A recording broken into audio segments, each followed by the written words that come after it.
ఉంది. అదేవిధంగా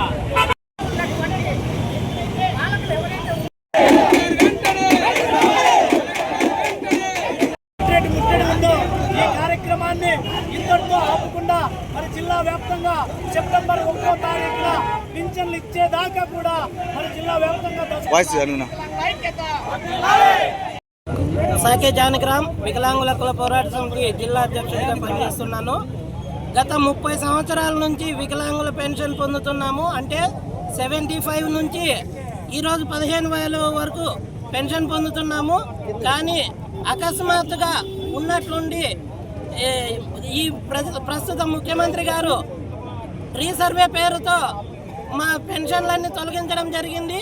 15,000 పెన్షన్ వచ్చేదాన్ని 6,000 రూపాయలకి కుదించడం జరిగింది. ఇది చాలా బాధాకరము. మాకు వచ్చే పెన్షన్తోనే మేము కుటుంబాన్ని పోషించుకుంటూ ఆధారపడి బతుకుతున్నాము. అలాంటిది ఇప్పుడున్న ధరలకు 6,000 రూపాయలు ఏ కోసాన సరిపోతుందో గౌరవ ముఖ్యమంత్రి గారు ఒక్కసారి ఆలోచన చేస్తే తెలుస్తుంది మా బాధ ఎలా ఉంటుందనేది.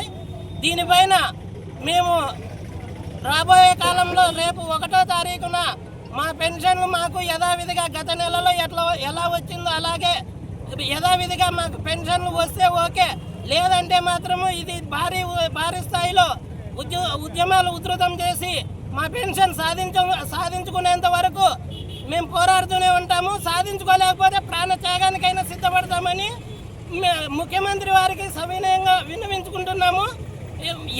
ఎంతో మంది కోట్ల రూపాయలు, లక్షల రూపాయలు దోచుకుంటున్న దొంగలను వదిలేసి వికలాంగుల మీద పడడం చాలా దారుణమని ఈ సభాముఖంగా నేను తెలియపరుస్తున్నాను. దయచేసి ఇప్పటికైనా సీఎం గారు స్పందించి మాకు న్యాయం చేస్తారని కోరుకుంటున్నాం. చాలా కాలం నుండి వికలాంగుల పెన్షన్ పొందుతున్నటువంటి విషయం ఈ రాష్ట్రంలో అందరికీ తెలిసినటువంటి విషయమే. ఇదే ముఖ్యమంత్రి చంద్రబాబు నాయుడు గారు 4 టర్ములు ముఖ్యమంత్రిగా ఉన్నారు. ఆయన టర్మ్ నుంచి కూడా ఎంతో మంది, వేల మంది, లక్షల మంది మరి పెన్షన్ తీసుకున్నటువంటి సందర్భం ఉంది.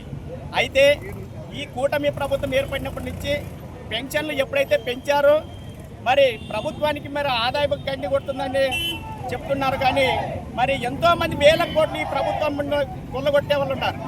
కేవలం 6,000, 10,000, 15,000 రూపాయలు ఇస్తున్నటువంటి పెన్షన్ మరి ఇవాళ రద్దు చేసి చాలామంది కడుపులు కొట్టే పరిస్థితి వచ్చింది. ఈ పెన్షన్ వల్ల ఎంతోమందికి ఆత్మగౌరవం పెరిగింది. ఈ సందర్భంలోనే సంతోషపడేటువంటి రోజుల్లోనే మరి ఈ కోతలు కోయడం వల్ల చాలామంది కుటుంబాలు ఇబ్బంది పడుతున్నాయి, ఆత్మహత్యలు కూడా చేసుకునేటువంటి పరిస్థితి ఈ ఆంధ్రప్రదేశ్లో వచ్చింది. కాబట్టి తక్షణమే ఈ రీసర్వేని ఆపేసి యథావిధిగా ఏ విధంగా అయితే ఇస్తున్నారో పెన్షన్లు అదే విధంగా కొనసాగింపజేయాలని చెప్పేసి ప్రభుత్వాన్ని డిమాండ్ చేస్తారు.